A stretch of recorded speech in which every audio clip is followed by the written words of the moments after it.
you're telling me that we've just shut down the country for the second time here in the UK. Where you're telling me that quite possibly the results of the election in America, you're telling me that the whole world has changed because of something that isn't true. That's exactly what I'm trying to tell you.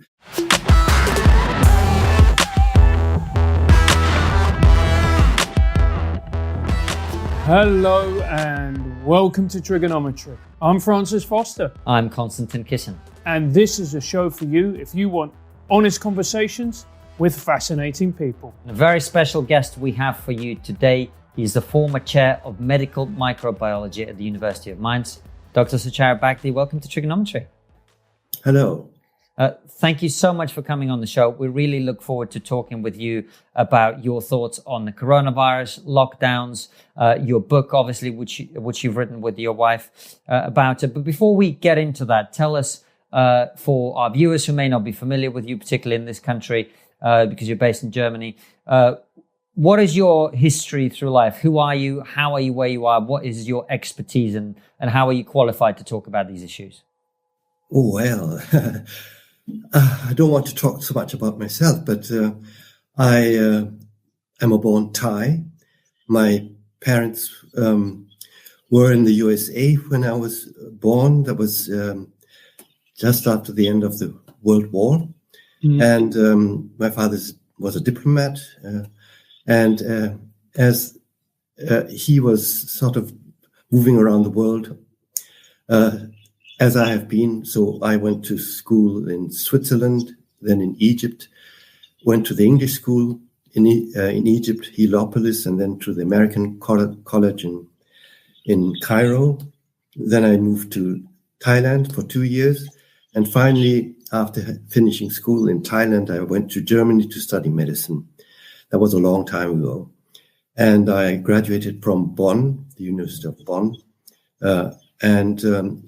Virtually, well, after a few years, I went into science and became a laboratory scientist combined with clinical work. So I worked in medical microbiology and infectious diseases all my life, actually. I started doing research, when was that?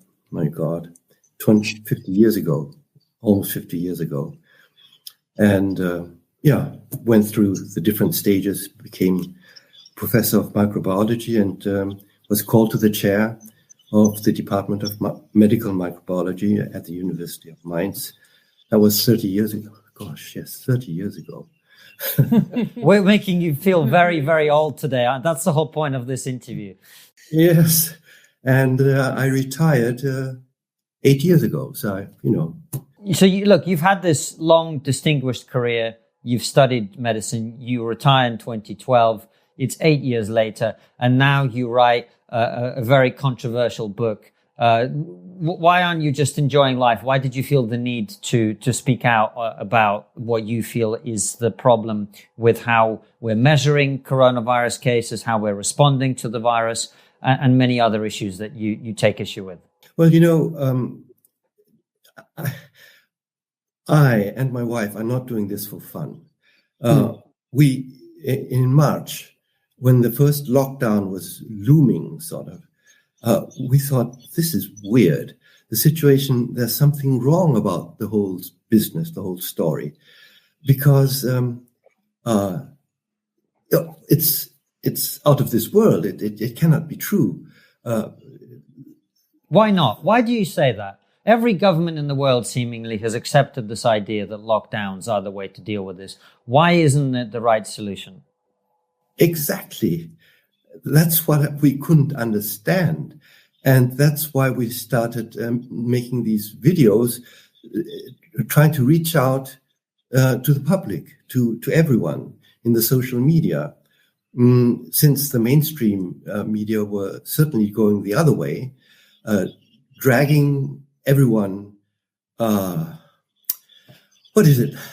Like the Pied Piper, people were following the tone of the Pied Piper, but it wasn't the rats anymore. It was the population all around the world. And we couldn't believe it. So we stood up and said, people, now, why do you believe everything you're being told? Why don't you sit down and read and think a bit?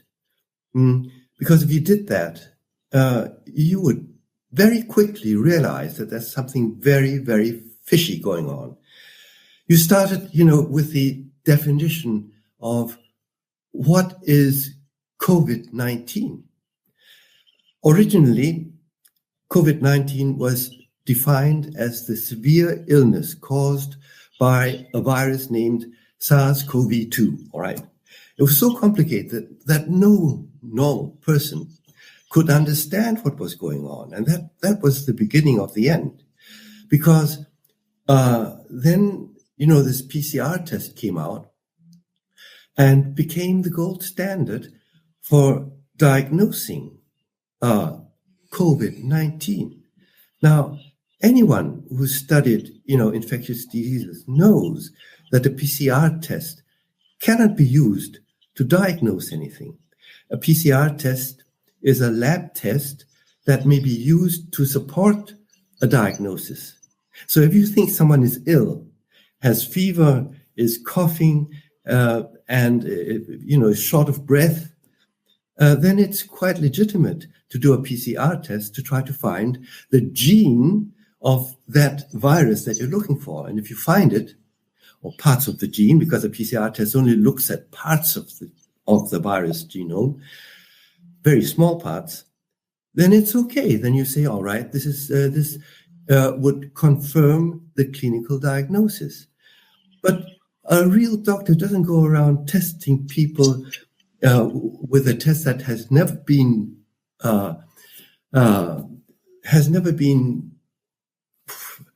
put on the market for use to diagnose a disease. It's only there to see whether you have parts of this virus genome, sitting around in your throat or your nose. And then the terrible thing was that whenever this PCR test was positive, that person or patient was labeled COVID-19 case. But COVID-19 is the term used for the disease. And that's where everything really started getting crazy, because this virus, that's the second thing, this virus was termed a new virus, and COVID-19 was termed a new disease. But in fact, neither the virus is really new, nor is the disease really new, because the coronaviruses have been with us, with man, since the beginning of mankind. These are viruses that coexist with us.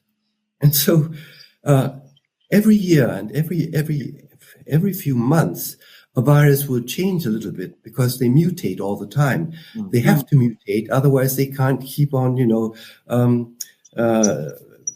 going back and forth between you and me and animals or whatever you want.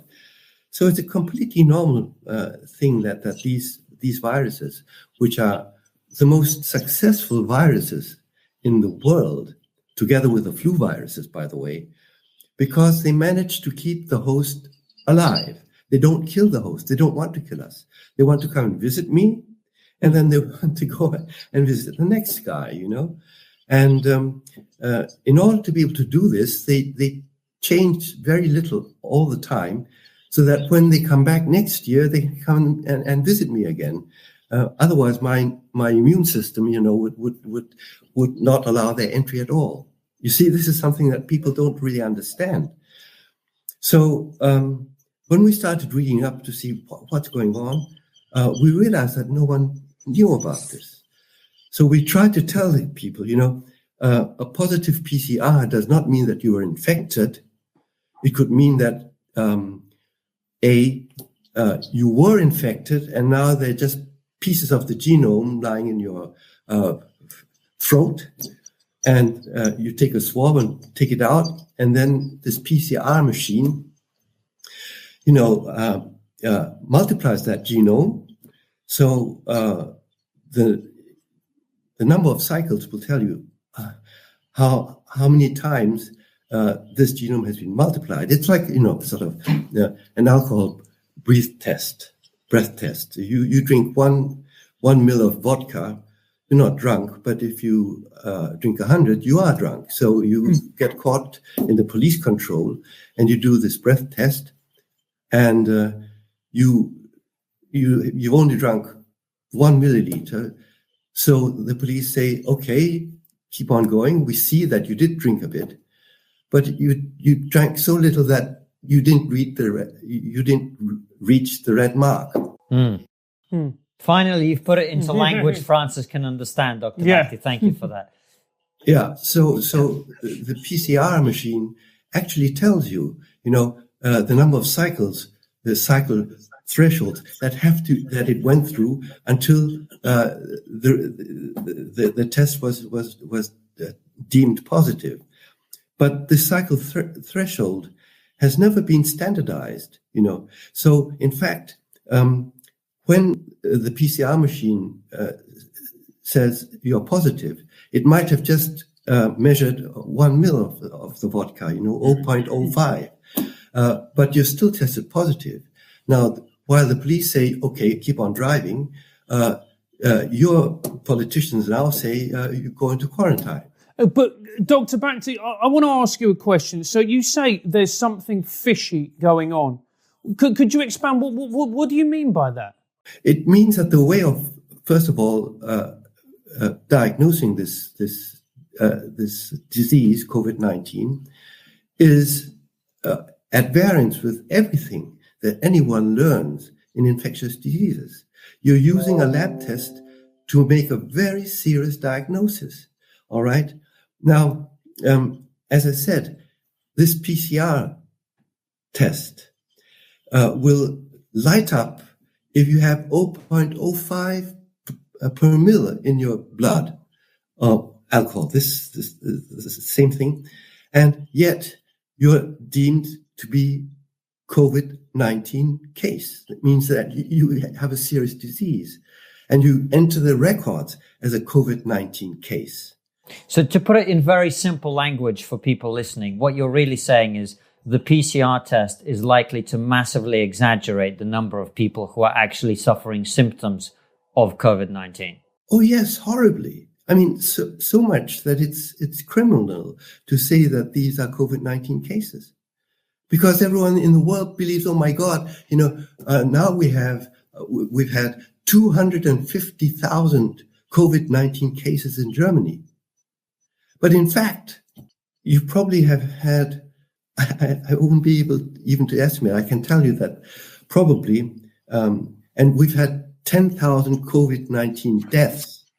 But of these 10,000 COVID-19 deaths, 90% were deaths due to other causes, like heart attack or stroke or whatever. It's just that they happen to test positive for this damn virus. With a PCR test that lights up the moment bits and pieces of this virus or another virus that is related to this virus has gotten into your throat, So, Dr. Bhakti, if this is the case, right, and of course, I trust what you're saying, then why is it we're going into lockdown? Because you can't be the only person to think this. I'm sure there's great swathes in the medical profession that do. Well, to our great relief, the world's foremost epidemiologist, Professor John Ioannidis of Stanford, actually published a paper that was back 3 weeks ago. And this paper is peer-reviewed. It means that it's been seen by 3 to 4 experts, leading experts in the field. And the WHO put this paper on its bulletin, which means that the WHO accepts that this is the correct data. All right? And you go and read that paper, because John Ioannidis said what we said months ago, that this virus is no more deadly than a seasonal flu. And for people under 70, it is even less deadly than the seasonal flu. If you are under 70 your chances of dying with or because of this virus are less than 0.1%. All right. In fact, they are about 0.05%. This means that 5 out of 10,000 infected people may die because of the virus. 5 out of 10,000. This is so little that there's no reason to do anything. Not only the lockdown is nonsense, everything else is nonsense. Everything. And this is published. Everyone who's watching now should stop and think for a moment. Anyone can look at this paper. Anyone can look at the bulletin of WHO and should. And then they should come back and say, listen, since it is now internationally accepted that this virus is not the killer virus that one thought it was, and now, since the pandemic has actually come to an end, the epidemic does not exist in Europe, it does not exist in America, the number of cases and fatalities have almost gone down to zero. Anyone who says that anything is being done for any scientific reason is lying. Do you have a business? Do you want to make the most of your business? Do you want to advertise online but don't know where to do it? Well, how about you advertise with Trigonometry? We have over 200,000 subscribers across the different platforms. We sometimes get up to 3 million views a month for our videos, and it's a great opportunity to showcase your product. So if you want your product or business to stand out amidst all the nonsense that is happening, drop us a line at marketing@triggerpod.co.uk. That's marketing@triggerpod.co.uk, and we will do our very best to help your product stand out. And when we say stand out, what we really mean is get cancelled.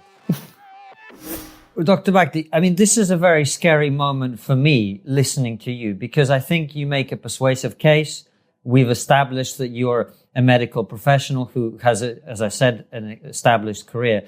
But at the same time, I'm hearing you talk about this and I'm going, well, you're telling me that we've just shut down the country for the second time here in the UK. Where you're telling me that quite possibly the results of the election in America, you're telling me that the whole world has changed because of something that isn't true. That's exactly what I'm trying to tell you. That's what we wrote in the book.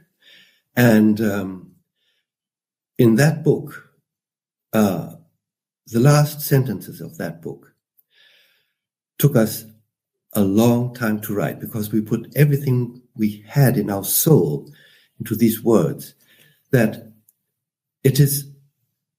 time has come for Homo sapiens to stand up and start becoming humans again. This scare, this global panic, has caused man to lose reason, to stop thinking, and to follow the Pied Piper's call. And we are being led to our downfall. This is the downfall of civilization. Yes. And if you do not stand up, take those masks off your face, grasp each other's hands again. No more social distancing. What absolute, pure, utter nonsense. Because of a virus that has been with us since the beginning of mankind. And start singing. The sound of the human voice is the only thing that is going to put this Pied Piper's madness, halt this Pied Piper's madness. So, and then what you do is you go back to your homes. Go back to your homes. You have been living in such a beautiful country. We have too. If you leave your beautiful homes, you can be sure someone else is going to move in there. So go back to your homes and go back to the old reality, not any new reality. We don't need any new reality. You know, the standard of our healthcare system is so good compared to countless other places in the world. Africa, Thailand, Asia. You've been doing very, very well. Of course, there's been flaws and shortcomings here and there and everywhere. But on the whole, we've been doing very, very well on this continent, in Europe. Life expectancy has been going up and up and up, and now it's going to go down because the healthcare system is falling to bits. You and we are not taking care of the people who need the care anymore because all we're doing is hysterically responding to a spook call. And you say, Dr. Bhakti, we're not taking care of the people that we need to take care of. Could you expand upon that? Who are the people that we need to take care of? Well, the people who are really seriously ill, the people who are dement, need care, support, love. You know, I heard that dementia was the major comorbidity in Ireland. I heard this a few days ago. Second then to things like heart attack, stroke, cancer. It's the same in the UK. Same in the UK. It's because these people are not being taken care of anymore. You know, where the healthcare workers, they may be in quarantine, right? Because if someone tests positive, off they go. 2 weeks, bye-bye. And then you say, oh no, we have no one to take care of, you know. And then they die all alone because no one is allowed to visit them. You know, this is inhuman. It's inhuman, I tell you. I can tell you that my mother-in-law almost died because of this mask. She has cancer, terminal cancer, and she was forced to wear a mask to go shopping. And she broke down in the middle of the supermarket because someone with cancer is short of breath, her lung function was not good anymore, and they still made her wear this mask. By the way, just as the children in Bavaria who go to school are forced to wear these masks, which are known to be very, very harmful to them. They're being treated worse than animals. You know, in Germany, I think in England too, there's an animal protection law. Don't know whether you have this, but the Germans have an animal protection, which is really, really. The first paragraph is, no one may cause suffering to an animal without reason. Suffering in any way, physical suffering, whatever. All right.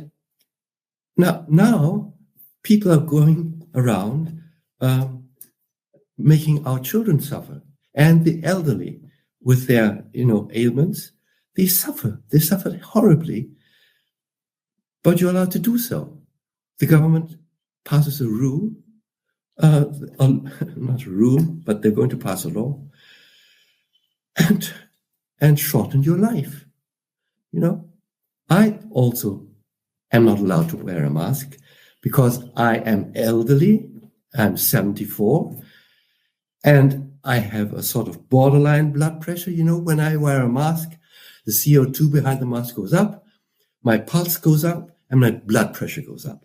So very rightly, I will not wear a mask because it shortens my life expectancy. All right. Am I talking so that everyone understands? Because if you do, ask yourself, are you also a borderline case of high blood pressure? Millions of British are, millions of Germans are. And when they put on their masks, they are shortening their lives. Okay? You've brought up the issue of masks. What is your position on masks? Do they prevent the spread of this virus, which you've described as being similar to the flu in terms of its deadliness? Of course, they do nothing of the sort. Masks have what mask wearing in public has never been shown to do anything except bad things. Nothing. Now, in the case of corona, the case is clear as the sun is shining at the moment. You know, what are the thoughts? What is the one thought behind all this mask wearing in public, all right, in normal public? I'm not talking about nursing homes. I'm not talking about hospitals, of course. That's a completely different issue. So if the next room were the homes of the elderly with pre-existing illnesses who have to be protected, there's nothing to be said against wearing masks to protect them in the nursing homes, in the hospitals, or whatever. I'm just talking about this room, which is the public, okay? Mm-hmm. What are the thoughts behind, all this? The thought is that you, who are not ill, and I, who am not ill, may be spreading the virus without knowing. So I may be spreading, if we were in the same room, to you, and then you would get COVID-19, which is the illness, all right? Now, listen very, very carefully. There has been one single publication in the literature, in the world literature, that makes it probable that if I have contacted that virus and I'm going to be ill in 2 or 3 days, that in this short term, before I start coughing, okay, I may in fact give the virus to another person. All right? But that publication very clearly showed that this is a very rare event. It occurs rarely. And more important still, when it occurs, the fellow who gets the virus from me will never, ever get COVID-19. Never, ever get the serious illness. He may have a cough, or he may not be ill at all. He'll just get the virus and have the virus in his body for a few days, and then that will be bye-bye virus. All right?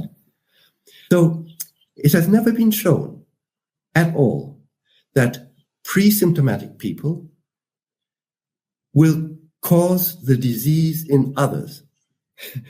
Am I being clear? You're being very clear, also very scary, given everything that's happening. Yeah. But let me pick up on one last thing. Why? The question is why, and this is where I have to speak my heart, because people have to understand this. All right, the PCR test.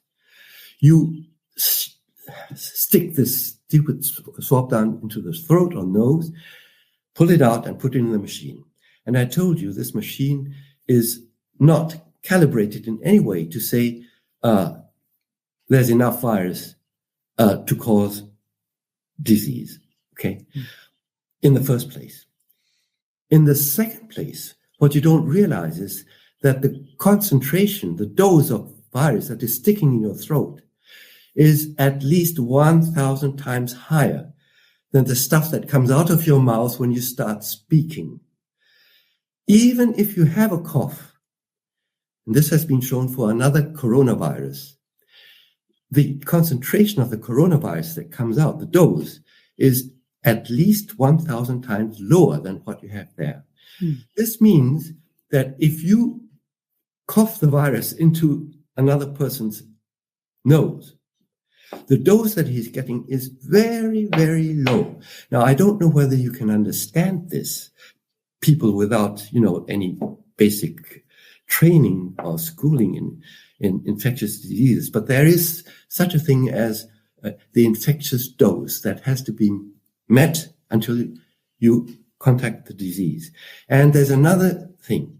For viruses like corona and flu, the more virus you breathe in, the more seriously ill you get. Okay, it's a matter of dose. The more vodka you drink, the drunker you get. But that is the reason why someone who does not have symptoms simply cannot get enough virus out into the air to make you seriously ill.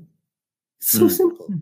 And if, of course, you go into the next room where the elderly with pre-existing illnesses are, who are very, very vulnerable towards the virus, yes, then something bad could really occur. So don't do it. No one who has a cough should go to see someone who's seriously ill because he's dement, or he has a heart attack, or he's a stroke, or whatever you want, cancer. And even if you don't have symptoms, you go and visit someone who's seriously ill, you may want to wear a mask. Yes, nothing to say against that. But what we should not do is to have all our children masked here, to have all our elderly who need fresh air to stay alive wear masks. All right. And Doctor, I mean, what you're saying is very, very worrying, because we've just entered the second day of a national lockdown. We've locked down the entire country. Why is it that our experts are saying we need to lock down? The NHS will collapse unless we lock down. This is a very, very serious virus. All the stories that we've been told. Why is it that these experts are saying this? I don't know. But not all experts are saying this, by the way. I just told you that John Ioannidis, the leading expert in the world, is saying something completely different. Yeah. And, mind you, there is such a thing as the Great Barrington Declaration. I don't know whether you've heard about this. We have. Okay, so there's, thank God, a professor from Oxford and one from Stanford and one from Harvard. 3 wrote this declaration. And you probably will know that Michael Levitt, the Nobel Prize winner, also supports this declaration.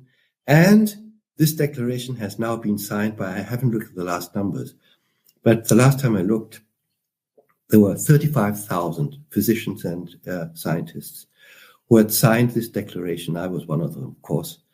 And this declaration has been signed by a total of at least 700,000 people. 700,000 people. So don't come telling me that all the experts are saying what you people are doing in Great Britain and not what the Germans are doing here, because certainly the voices, the dissenting voices, are now much, much larger in number than the voices that are trying to put this whole agenda through. In Germany, the major physicians, what is it called? The different associations of surgeons, of internal medicine, they have also signed this declaration, a German one, saying that they do not approve of the lockdown and that it's not in order. So we're looking at hundreds of thousands of experts and physicians around the world who are all saying the same thing. And it really is scary that despite this agenda is being driven. Dr. Bhakdi, so what is going on? Why are we, when I turn on my television, which is rare nowadays, but if I do, I look at the Prime Minister of this country, the leader of this country, flanked by the Chief Medical Officer and the Chief Scientific Officer, who are telling us that if we don't lock down, our national healthcare system is going to collapse. 4,000 people a day are going to die. Medics are going to have to triage patients and decide who lives and who dies. If you don't agree with this, you're killing granny, you're heartless, wear a mask, stay at home, save lives. Yes, okay. Wasn't this what we heard 8 months ago? It's a sort of a repeat. It's a repeat, right? Yes. So 8 months ago, everyone believed it, and everyone conformed to everything that was being done, and then was done. And it turned out that the dissenting voices at that time we were one of the very few who dissented. John Ioannidis too. He also stood up. That was middle of March. I know exactly when everything happened. Okay. And it turned out that John and we were saying the same thing and saying that all these model calculations were probably not correct. And it turned out that they were all wrong. They were wrong. And everything that your Prime Minister Boris Johnson said and our Merkel said was wrong. And now they're repeating it again. So why should you believe them? Why should anyone believe them? Especially since what they're saying now is untrue. It's not true that there's a second wave. They're not true at all. They're rigging the numbers and they're falsifying the numbers and they're telling lies. This is the simple truth. You see, as you may know, this PCR test becomes more and more unreliable the fewer cases there really are. So if you go around testing people without reason, without symptoms, as has been done over the last months, you are asking for trouble in a big manner because the number of positive cases will simply correlate with the number of tests that you perform, because there are always false positive tests. False positives because this test is not perfect. In fact, it is very imperfect. But on the basis of false positive tests alone, you can say that, you know, when other coronaviruses, when the flu virus is underway, which is the case now, at least 2% of those tests are wrong in the first place. So if you do, 1 million tests, then 20,000 false positive cases are going to be put into the records. And these 20,000 people are going to be sent into quarantine, and they don't have the virus. They just have a falsely positive test. So anyone with any inkling of epidemiology knows. Now, I'm not a professional epidemiologist. I'm a microbiologist, but I learned this. You see, when the number of cases falls below a certain level, you must stop testing people without symptoms. You just have to. Because if you test them, you're going to get more false positives than true positives. And this is what's happening right now. So what Merkel is saying, where we've got 3,000 positives yesterday or 4,000 positives yesterday. So I said, of course you will. You did so many tests that of course you get these false positives. So what are you telling the guys? Why don't you tell them that the percentage of positives has never gone significantly above, well, it was around 2 to 3%, and now one day it went up to 4% or 5%. However, it turned out in retrospect that many labs in Germany, they were creating artifacts in the lab because they weren't performing the tests properly. So we had, a cluster of 60 cases down in Bavaria, in a region, and the people were completely healthy. And they said, we don't believe this. We want to be retested. And actually, you should retest every test which is not clearly positive, but that is not being done either in Germany. People just sent to quarantine. I guess it's the same with you, by the way. But you must demand a retest. So these said, we want to be retested. And it turned out that 58 were negative. They were all falsely, because the lab was and the lab then admitted that they had used the wrong reagent, they were short of reagents, they were short of manpower, they had no one to do the tests, and it was all wrong. And Dr. Bhakti, I remember this was in April time. I remember I woke up one day and I was lying in my bed and I was thinking, there's only 3 ways to get out of this situation, really. There's number one, we carry on doing what we're doing, and eventually somehow the virus will dissipate, but I didn't see that happening. There's option two, which is we just open everything up and we try herd immunity. Or there's option three, which is we have a vaccine. But when I was reading your book, the vaccine isn't going to be a panacea, which is what a lot of people have been claiming. No. Let's go to scenario two, this business about immunity, which we have really gone to lengths to describe in the book. And anyone who's read the book and read the chapter on immunity and vaccination will know much, much more than Boris Johnson or Merkel or whatever you want. Because the whole business surrounding immunity and vaccination is fuzzy. There's very, very few people who have clear ideas about why we are immune to a virus like the coronavirus or the flu virus. And we describe in the book that there are two arms of immunity. One is the antibodies, which everyone knows about. So the antibodies prevent the attachment of the virus to the cell.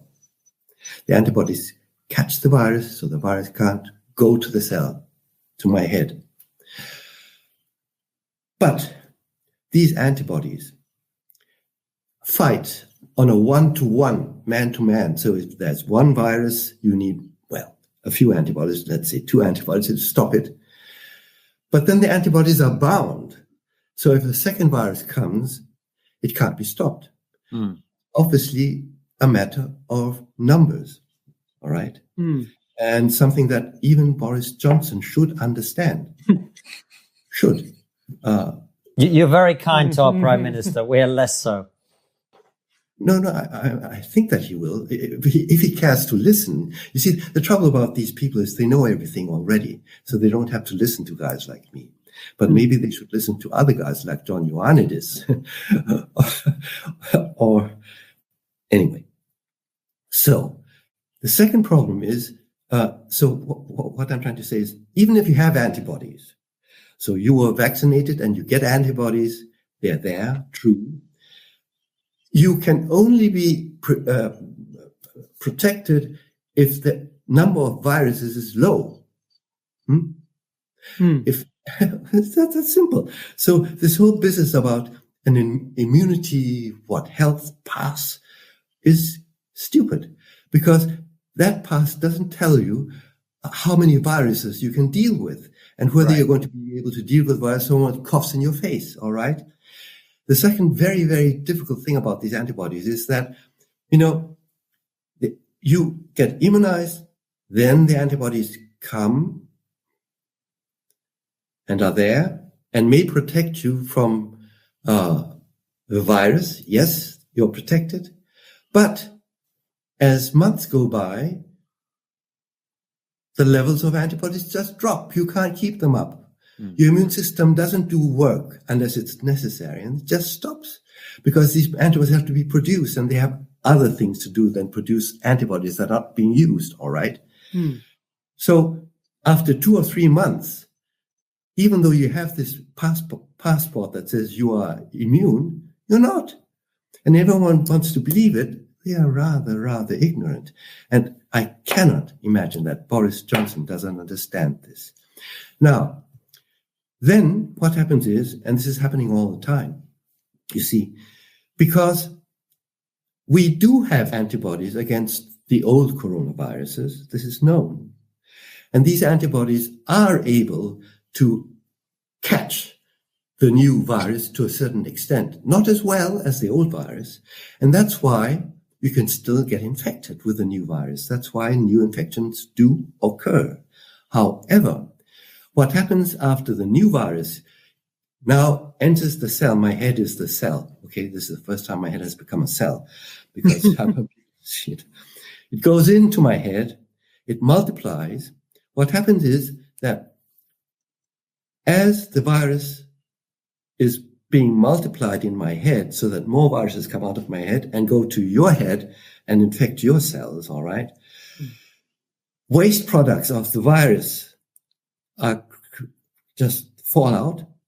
And these waste products, my cell, my head, shovels out through my nose and hangs like my glasses. So the waste products are now displayed on my head. Right. It's the first time I've done this, okay? So when this happens, the second arm of the immune system comes out, and these are the killer lymphocytes. It sounds good, doesn't it? Killer. If anyone, after having seen this, thinks that the killer lymphocytes in their body are made to kill bacteria or to kill viruses, then they have to go back and have a look at the book and at this video.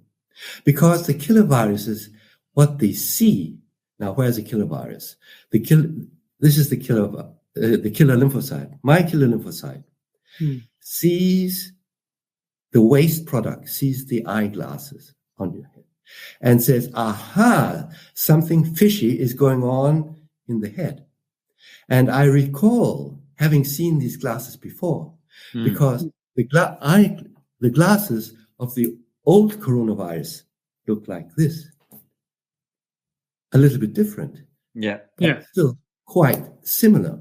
And killer lymphocytes have long-term memory. They have a memory that goes on for years. So if they saw this virus last year, and this virus comes around this year or next year, they will still see it, you see. And what does a killer lymphocyte want to do when it sees the product of a virus that it recognizes should not have been produced? It tries to kill me. And in fact, it will come close to my head.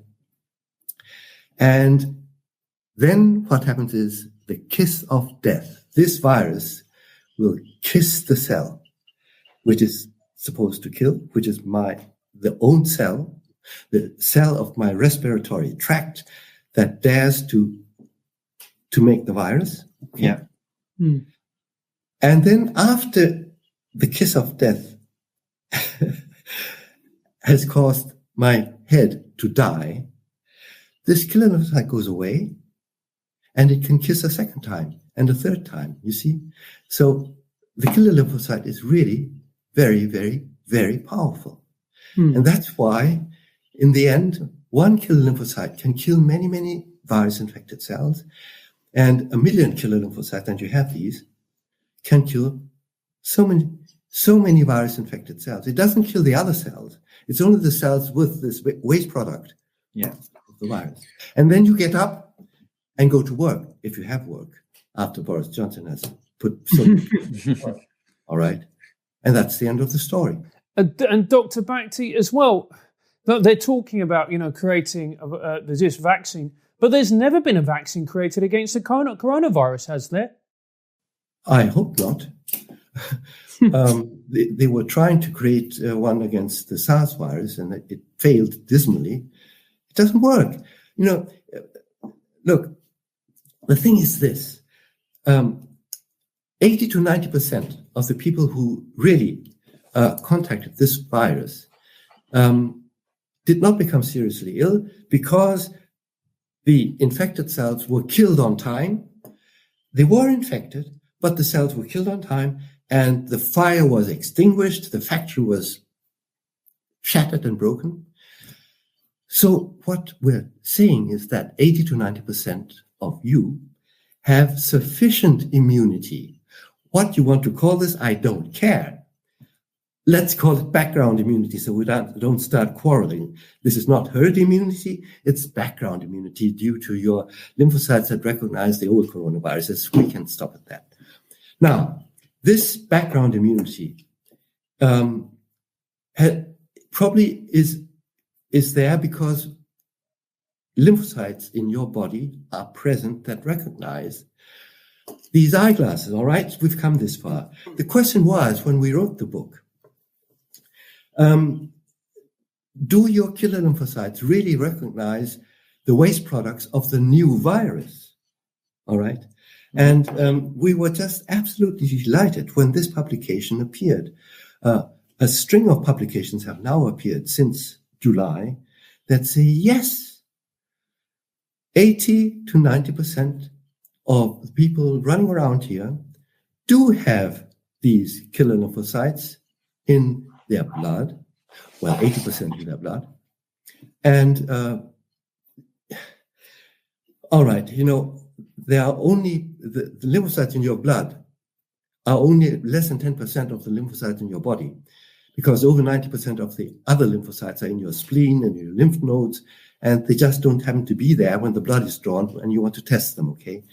So if 80% of the individuals already have killer lymphocytes in their blood that recognize these waste products, then you can bet your life that the other 20% have them in their spleen and lymph nodes. You just have to wait until tomorrow for them to do their patrol, you see? Yes. Oh, Dr. Vakil, why did you say the vaccines don't work for coronaviruses? Well, there are two reasons, if you go around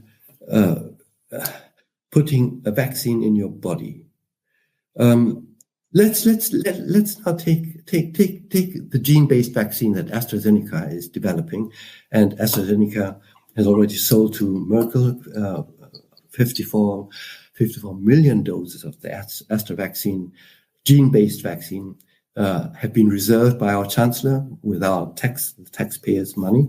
Okay, a vaccine that is damn dangerous, because if you put the vaccine in, then the gene is injected into your body, the gene of the virus, and this gene is supposed to make your cells produce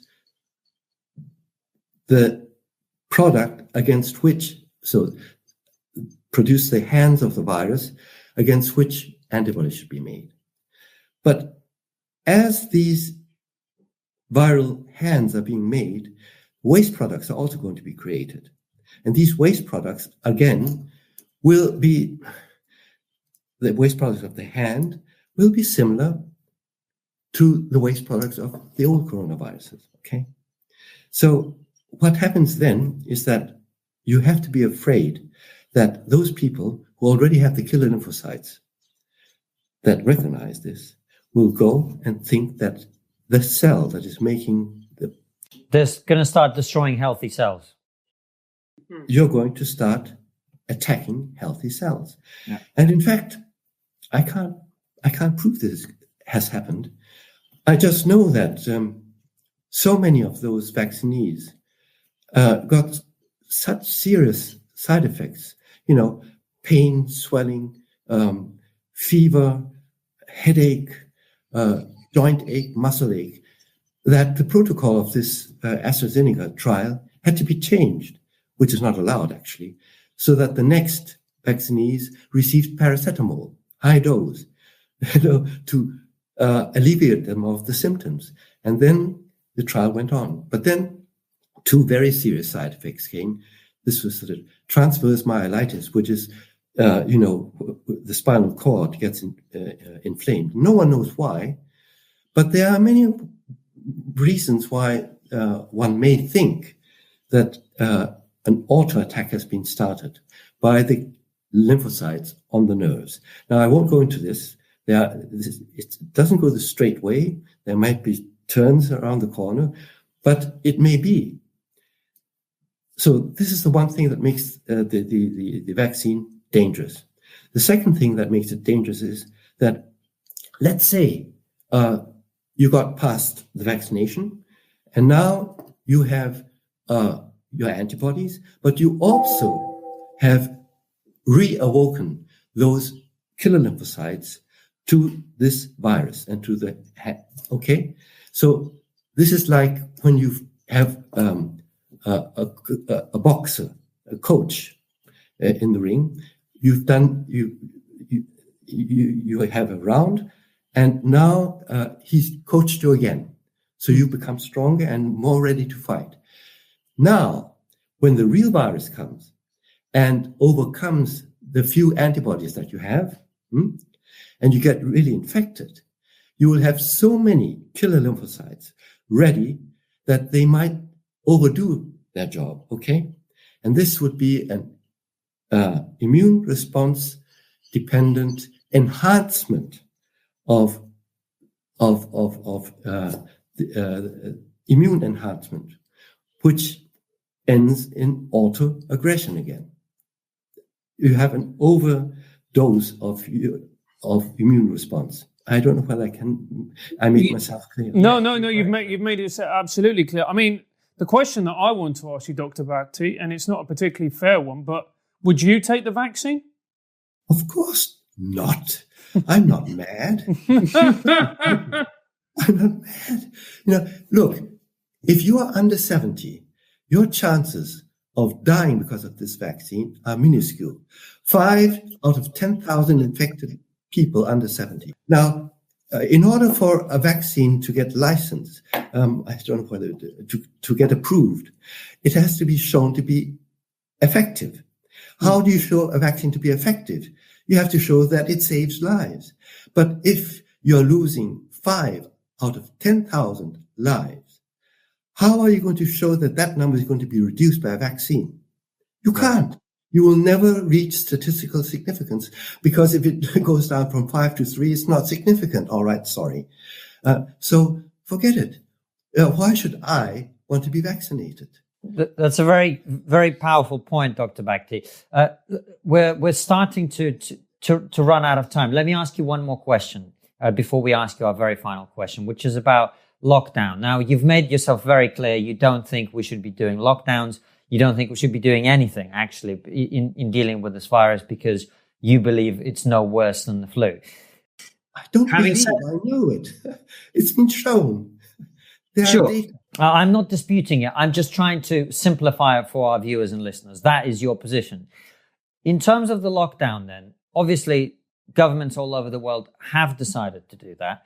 And according to our government's own estimates, as a result of lockdown, up to 200,000 people may die from deaths as a result of lockdown. That is, people not being diagnosed with cancer on time, heart disease, depression, suicide, mental health problems. You can go down the list of all the different causes of death. And then, of course, there's economic recession, which leads to poverty, which also kills people. Suicide, right? So, do you feel that the governments have made a decision that is essentially, in attempting, as they claim, to save lives, actually what they're doing is killing way more people than they're saving?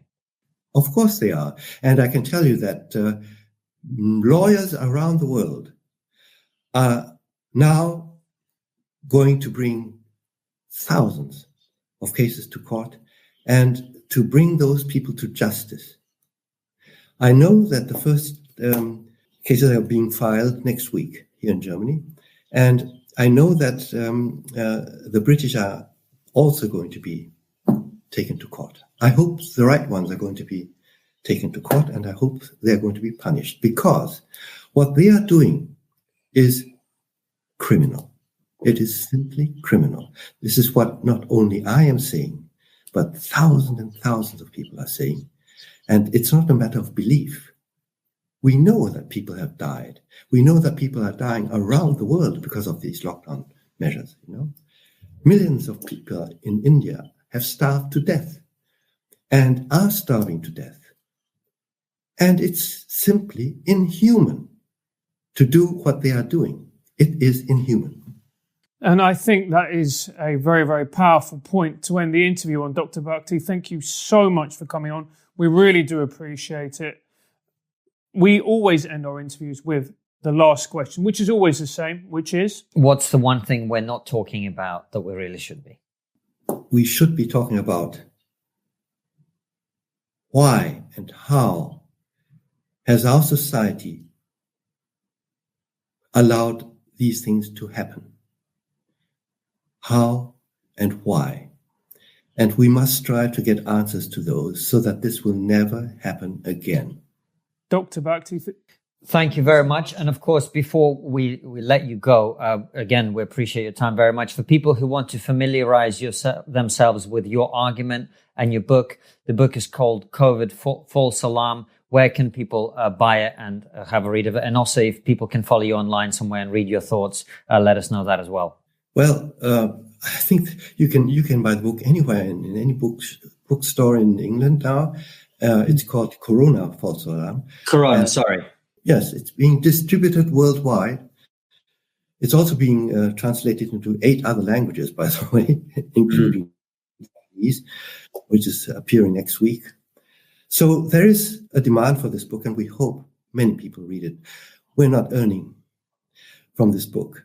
We just want people to have knowledge in their head and understanding for a subject that is not really that difficult. So it's been written in a way that anyone can and will understand. Corona False Alarm. Dr. Bhakdi, thank you so much for coming on the show, and thank you all for watching. We will see you very soon with another episode or a live stream. All of them go out 7 p.m. UK time. Take care and see you soon, guys. Thanks for watching, guys. As always, subscribe to the YouTube channel, click the bell button next to the subscribe button so you get notified when a video comes out, and follow us on all the social media @TriggerPod. And also leave us a nice review on iTunes and spread the word.